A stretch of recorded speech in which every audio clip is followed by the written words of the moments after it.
Ora, quero dar as boas-vindas a todos, bem-vindos ao nosso culto neste dia tão especial que Deus criou para nós.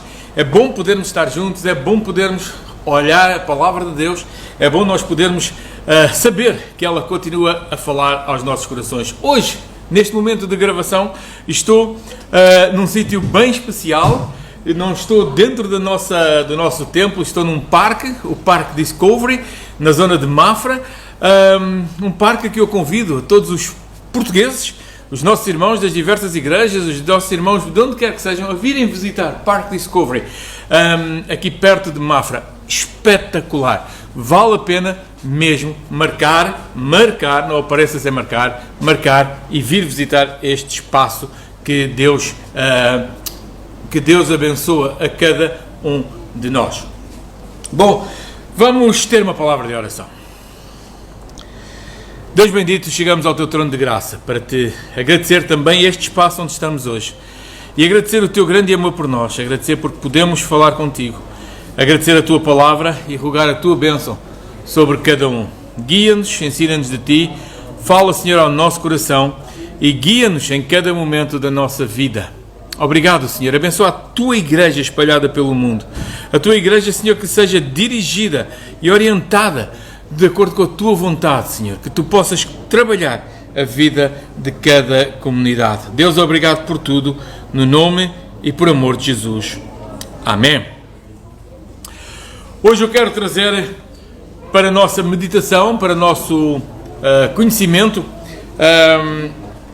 algo que tem a ver com a nossa sociedade no tempo que corre.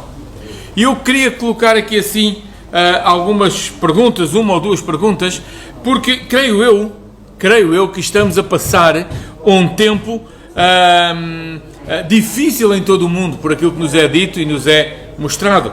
Creio eu que nós estamos a viver uma crise intensa, uma crise que é refletida nas mais diversas circunstâncias de vida. Estamos com muitas dificuldades em todo o mundo. É uma crise que não é seletiva, ou seja, não atinge uns e deixa outros de fora. Não, é uma crise que alcança a todos, toda a gente pode ser alcançada, não importa onde, qual o país, qual a cidade, não importa até a idade. Parece que os mais idosos têm mais possibilidades de ser afetados, mas o facto é que também mais novos já estão a ser afetados. E eu creio que se nós hoje formos à rua e perguntarmos qual a maior necessidade que o mundo tem hoje, penso eu, que muita gente, uma grande maioria, iria dizer: precisamos da vacina para a Covid-19. Parece que essa é hoje a grande procura do mundo. Onde é que ela está? Quem vai descobrir? Quem vai descobrir primeiro a vacina? Quem vai comercializar? Quem vai comprar? A quem vai ser administrada? Parece que hoje é essa a grande necessidade que o mundo está a enfrentar. Mas, porém, eu coloco uma outra questão. Será mesmo que a vacina para a Covid-19 é a maior necessidade do mundo atual, em pleno século XXI? Será que a vacina que tanta gente espera é a maior das necessidades que o mundo hoje precisa? Não. A vacina faz muita falta, a vacina é uma necessidade que toda a gente tem, mas é uma necessidade temporal, é uma necessidade humana. O mundo hoje precisa de algo muito mais intenso ainda do que a própria vacina. Sem dúvida, nós acreditamos e eu creio que o mundo hoje precisa ainda mais do que nunca precisa de Cristo. O mundo precisa de Jesus. Jesus é a solução. Eu sou o caminho, sou a verdade, sou a vida. Eu vim para dar vida, eu vim para dar vida em abundância. Eu vim para trazer vida com significado. Jesus é o caminho, Ele é a solução. A vacina pode ser a solução para o vírus.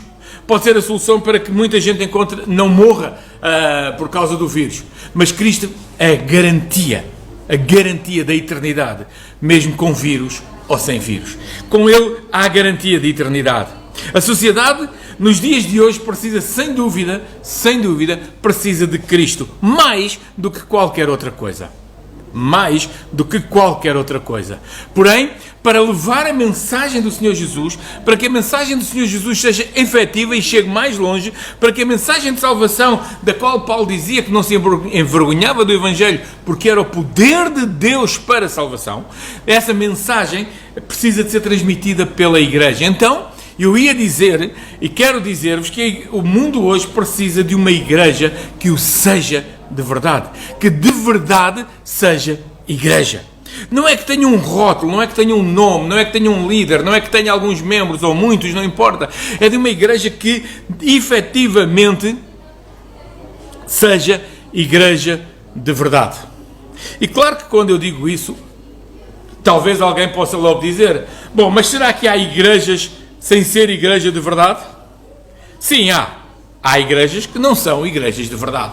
Há igrejas que mais parecem ajuntamentos, ou grupos étnicos, ou grupos de quaisquer forma, porque não o são de verdade, no sentido em que não praticam aquilo que o Senhor Jesus nos ensinou, que aquilo que a Escritura ensina. Da mesma maneira que, como Paulo diz aos Romanos, para que o amor seja não fingido, isso leva-nos a pensar que há amor fingido, que afinal não será nada, mas é um amor fingido, é um amor que engana. Então, logo que assim seja, nós temos a ideia que também há igrejas que podem não ser igrejas de verdade. São ajuntamentos, são grupos, são religiões, são gente que se junta com um determinado fim, normalmente dito religioso, mas não no sentido da glorificação de Deus. O mundo precisa de uma igreja que o seja.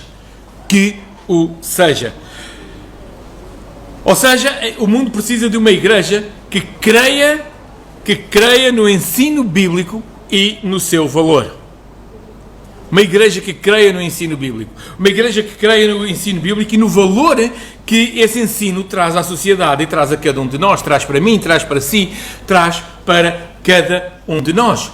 O valor da Escritura é um valor que é imensurável, não se pode medir. Ele alcança pessoas, ele faz transformar pessoas, ele transforma corações, porque a fé vem pelo ouvir pela palavra de Deus. Então, ao ouvirmos a palavra de Deus, ela trabalha na nossa vida, não importa onde estejamos, e ela traz vida, ela traz mudança. Há gente que diz que não muda, que não mudou muito, desde que, depois de convertido, continua a ser semelhante àquilo que era. Cuidado! O Evangelho traz mudança, o Evangelho traz transformação. Hebreus 13:8 afirma-nos claramente que Jesus Cristo é o mesmo ontem, hoje e eternamente. Ontem, hoje e eternamente. Então, se o Senhor Jesus é o mesmo ontem e eternamente, nós podemos continuar a confiar nele da mesma maneira. Nós podemos continuar a ouvi-lo, podemos continuar como igreja e como indivíduos, porque, no final, igreja é o conjunto de todos os indivíduos que creem no Senhor Jesus Cristo. Portanto, se uma igreja é uma igreja morta, os seus membros, aqueles que ali estão, são membros mortos. Se a igreja é uma igreja viva, aqueles que ali estão são gente ativa no Evangelho. Tiago diz que a fé sem obras é morta. Portanto, não adianta só dizer que temos fé. Tiago diz que em Deus não há sombra de variação. Não há sombra de variação, não há sombra de... Deus não muda, Deus é o mesmo, Deus continua o mesmo, Jesus Cristo é o mesmo ontem, hoje e eternamente, Deus não muda. Então a pergunta vem já de seguida: quem é que mudou? A Escritura diz-nos que tudo o que é bom vem de Deus, toda a boa dádiva e todo o dom perfeito vem de Deus. A igreja precisa disto mesmo, precisa de saber, mas precisa de crer e praticar. A igreja tem que ser uma igreja que o seja mesmo. Um imenso problema nos dias de hoje é que a igreja não crê nisto. A igreja sabe isto, mas não pratica isto. A igreja sabe as coisas hoje. A igreja hoje tem um conhecimento bíblico muito maior do que até os próprios do templo bíblico tinham. A igreja hoje, nós hoje somos uns privilegiados. Temos a Escritura, e a Escritura fala hoje mais do que aquilo que os apóstolos tinham, que os discípulos tinham. Hoje temos mais. Hoje sabemos que somos templo do Espírito Santo.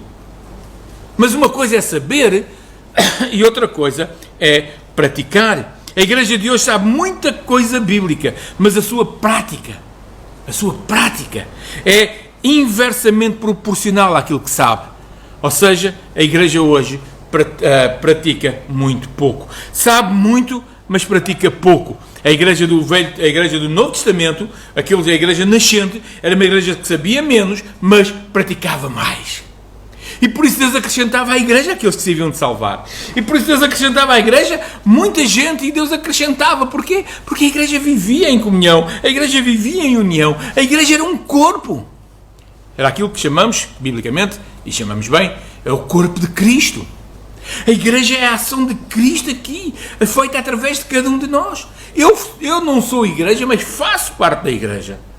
Você que está aí desse lado, você que está aí, não importa onde, em que parte do mundo, se é crente, se é salvo, você não é igreja em si mesmo, mas você faz parte da igreja. Agora tem que saber se faz parte da igreja sendo um homem, uma mulher, uma criança, um jovem que pratica o Evangelho, ou se tem uma fé morta. A maior necessidade do mundo no século XXI não é, pois, uma vacina para a Covid-19. A maior necessidade é que a igreja o seja, para poder levar o Evangelho mais longe. Uma igreja que, ao saber o ensino bíblico, o coloque em prática. Não é uma igreja teórica. A igreja teórica não faz nada. A igreja teórica é mais uma teoria. Em Atos 8, 4 a 8. Vamos ver. Atos 8, 4 a 8, vamos abrir aqui assim, que isto nada como ter a Bíblia na mão e o papel aqui assim para nós lermos. Atos 8, 4 a 8 diz assim: mas os que andavam dispersos iam por toda a parte anunciando a palavra, e descendo Filipe à cidade de Samaria, lhes pregava a Cristo. E as multidões unanimemente prestavam atenção ao que Filipe dizia, porque ouviam e viam os sinais que ele fazia. Ouviam e viam, ele pregava, a dispersão estava ali, mas Filipe pregava o Evangelho, a igreja estava a pregar, neste caso através de Filipe. E os sinais aconteciam, pois que os espíritos imundos saíam de muitos que os tinham, clamando em alta voz, e muitos paralíticos e coxos eram curados. E havia grande alegria naquela cidade. Havia alegria, porquê? Porque a palavra de Deus era pregada. A alegria advia do facto de que a palavra era pregada. Os sinais eram manifestos. Mas e hoje? Hoje o que é que a igreja faz? Hoje o que é que eu faço enquanto parte da igreja? Hoje o que é que você faz enquanto parte da igreja? Hoje o que é que cada um de nós que está a ouvir e a ver faz enquanto parte da igreja de Cristo, em Portugal ou em qualquer outro país, não importa. O que é que nós fazemos enquanto igrejas, enquanto povo de Deus? A igreja sabe, mas não pratica, e às vezes ainda vai mais longe nesta coisa errada. A igreja sabe e seleciona aquilo que acha que é para hoje e aquilo que acha que foi para o passado. A igreja hoje é uma igreja que até faz seleção. Veja bem, Marcos 16, 15 a 18. Todos conhecemos este texto, digo eu. Diz assim, Marcos 16, 15.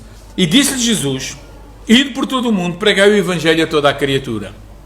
Quem crer e for batizado será salvo, mas quem não crer será condenado. Versículo 17. E estes sinais seguirão aos que me creem. Em meu nome expulsarão os demónios, falarão novas línguas, pegarão nas serpentes, se beberem alguma coisa mortífera não lhes fará dano algum, e porão as mãos sobre os enfermos e os curarão. Isto é o que o Senhor Jesus mandou fazer. Todos conhecemos este texto, mas de verdade a igreja é tão seletiva que até crê que os versículos 15 e 16 são daquele tempo para hoje e para sempre, não é? Para a proclamação do Evangelho, para que quem crer seja batizado, para que a igreja possa ir e proclamar o Evangelho, para que as pessoas cheguem a conhecer Jesus e possam crer e ser batizadas, sim senhor, mas no mesmo texto recusa-se, em muitos casos, a pôr à prática os versículos 17 e 18. Não, isso era para um momento específico. Mas qual momento específico? Qual momento específico? O Senhor Jesus diz: ir e pregar o Evangelho. O Senhor Jesus diz: quem crer e for batizado será salvo, quem não crer está condenado. O Senhor Jesus diz: estes sinais seguirão aos que creem. Estes sinais, o Senhor Jesus diz que em meu nome expulsarão demónios, falarão novas línguas, etc, etc, etc. Mas a igreja hoje seleciona e diz: não, uma parte é para aquele tempo, outra parte já não é para outra parte é que é para nós. O mundo hoje precisa de ser uma igreja que seja fiel e que seja proclamadora. O mundo hoje precisa de uma igreja que o seja. Uma igreja que seja isso mesmo. Seja igreja. Que não somente diga, eu faço parte da igreja, eu sou membro da igreja. Não. O mundo precisa de gente que se comprometa a pregar, a anunciar o evangelho no seu dia a dia. Paulo dizia, como eu já citei, não me envergonho do evangelho. Mas ele não se envergonhava do evangelho porquê? Porque vestia-se de maneira diferente? Porque ia sendo preso de vez em quando? Ele não se envergonhava do evangelho porquê? Ele não se envergonhava do evangelho porque sabia aquilo que hoje nós sabemos, mas talvez não acreditemos que seja possível para todos. Ele sabia que o evangelho é poder de Deus para a salvação, para todo aquele que crê. O evangelho é poder de Deus para a salvação. Mas hoje, o próprio povo de Deus, e derivado da pandemia, o próprio povo de Deus hoje tem medo de ir à casa de oração. O poder do evangelho está lá. O poder de Deus está lá. O Senhor Jesus é o mesmo ontem, hoje e eternamente. O nosso Deus é o mesmo porque não há nele sombra de variação. Mas hoje o povo de Deus até tem medo de ir à igreja. Pode ir a todo lado. Pode ir à praia, pode ir ao campo, pode ir às compras, pode ir ao médico, pode ir trabalhar num comboio cheio de gente, sem distância nenhuma. Mas ir à igreja o povo hoje tem medo. Mas antes da pandemia, a igreja era o sítio no mundo onde menos gente morria, proporcionalmente. Hoje, parece que a igreja é que tem o vírus. Muitos crentes têm afastado. Muitos daqueles que nós tínhamos como crentes, muitos daqueles que as igrejas espalhadas pelo mundo tinham como crentes, se têm afastado do evangelho, afastado da comunhão dos santos. Fazem tudo na vida, menos estar na igreja, menos estar na comunhão. O mundo precisa de uma igreja obediente. Não precisa só da existência de uma igreja. O mundo precisa de uma igreja obediente. Na passada segunda-feira, um pastor estava a falar comigo de um outro país, nem sequer era português. Aliás, ele fala português, mas não estava no Brasil, estava num outro país na Europa a falar, e estávamos a falar. E ele dizia-me, pastor, lá na igreja já tive que admoestar alguns irmãos que deixaram de ir à igreja porque não querem contribuir para a igreja porque o tempo está difícil e querem guardar dinheiro. Qual é a tua segurança? Qual é a tua vida? Qual é o teu relacionamento com Cristo? Onde é que tu buscas primeiro o reino de Deus? A Escritura diz claramente, ninguém pode servir a Deus e a Mamon. Ou confias em Deus ou confias no dinheiro. Onde é que está a tua segurança? O Senhor Jesus deixou-nos, direta e indiretamente, muitos mandamentos. Ele deixou ordens à sua igreja. Ele deixou-nos coisas para nós fazermos, para que a igreja possa continuar. Mateus 5,16, ele tem um recado para mim e um recado para ti. Ele diz assim: assim resplandeça a vossa luz diante dos homens, para que vejam as vossas boas obras e glorifiquem o vosso Pai que está nos céus. Eu sei que há muita gente que acha que boas obras não têm nada a ver com o Evangelho. Boas obras têm a ver com o Evangelho porque elas foram preparadas para que nós andássemos nelas. Mas lá fora no mundo também há gente que faz boas obras. Lá fora no mundo, sem Cristo, também há gente que faz boas obras, há gente que pratica boas obras. Portanto, as boas obras que o Senhor Jesus deixou são obras para que a nossa luz resplandeça diante dos homens, ou seja, para que nas boas obras nós possamos dar testemunho às pessoas, testemunho do amor de Deus, testemunho da graça do Senhor, testemunho daquele Evangelho que é poder para a salvação. O Senhor Jesus diz, Mateus 5,44, amai os vossos inimigos. Então, é uma ordem para nós pormos em prática, é uma ordem para nós fazermos, é uma ordem que nós precisamos de caminhar aí assim na graça de Deus. Amar. Nem toda a gente gosta de nós, nem toda a gente gosta de mim. Alguns podem até odiar-me, sei lá, penso que não, mas não sei. Penso que há muita gente que tem muitos sítios que não gosta de muita gente. Mas aquilo que o Senhor Jesus diz para os crentes é: amai os vossos inimigos. Talvez Paulo tivesse imensas razões para odiar o carcereiro de Filipos. Mas no momento certo, em que chegou à altura certa, aquele homem que era o seu carcereiro, o seu inimigo, perguntou-lhe: o que é necessário que eu faça para ser salvo? E ele disse: olha, querendo o Senhor Jesus Cristo, serás salvo. Paulo lhe disse: olha, mas tu até aqui querias me prender, querias me manter preso, agora queres que eu te diga qual é a solução? Não. Paulo foi ao ponto certo. Paulo foi a igreja que era a igreja que se preocupava com os outros.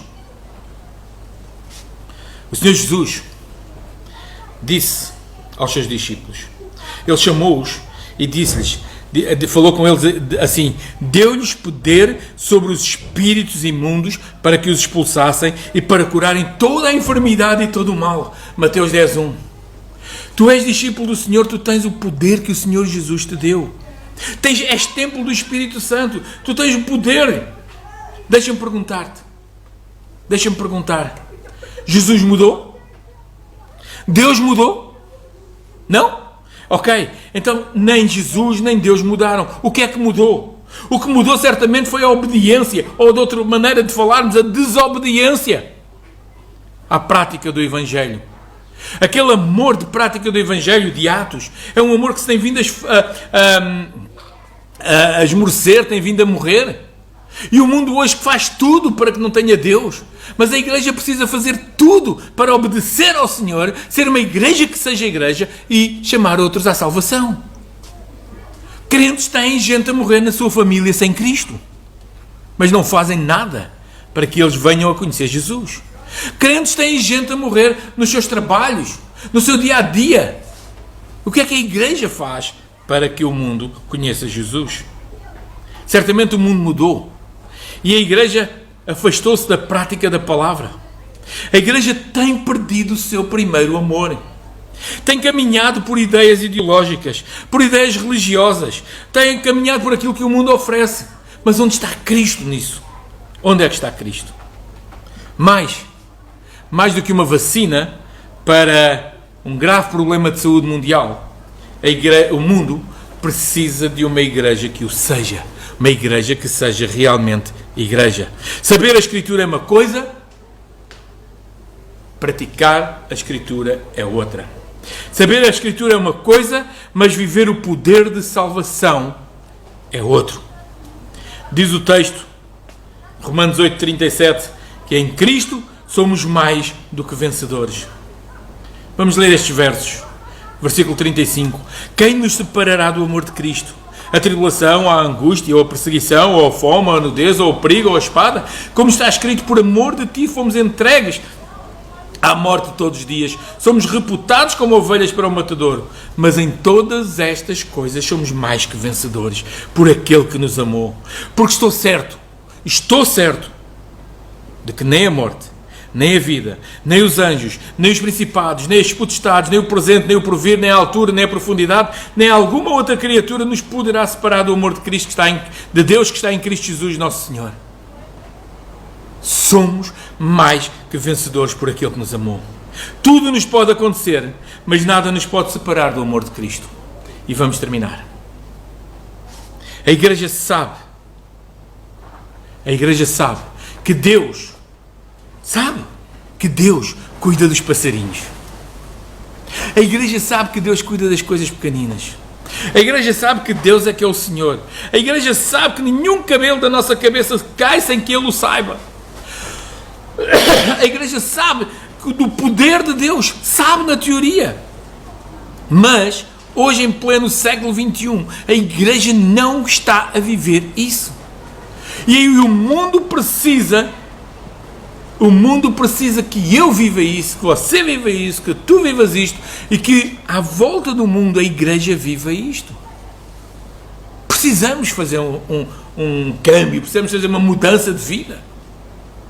Precisamos de voltar ao primeiro amor.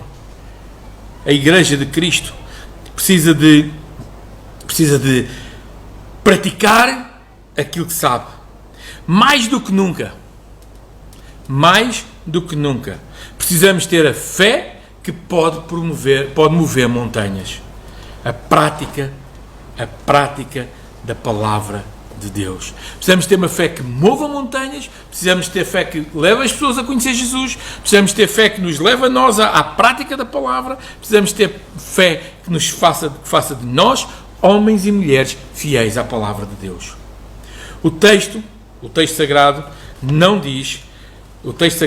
diz conhece a palavra até à morte. O texto sagrado diz ser fiel até à morte. E o ser fiel é ser praticante da palavra de Deus. É praticares aquilo que conheces. O texto não diz conhece a palavra até à morte e eu vou-te dar a coroa da vida eterna. Ele diz ser fiel até à morte e dar-te-ei a coroa da vida eterna. Isto é Apocalipse 2:10. Mas atenção, esta frase agora aqui é muito importante. Eu não estou a fazer uma apologia ao desconhecimento da palavra. Eu estou a fazer, antes pelo contrário, eu estou a fazer uma apologia ao conhecer a palavra, porque é na medida em que nós conhecemos a palavra que a podemos praticar. Agora, se a conhecemos e não praticamos, temos uma fé morta, que não vale de nada, não presta. Nós precisamos de conhecer a palavra. O mundo precisa de uma igreja que o seja. O mundo precisa de uma igreja que creia e pratique a palavra. O mundo precisa de uma igreja que seja fiel ao Senhor, que não mudou e não vai mudar. Vamos orar.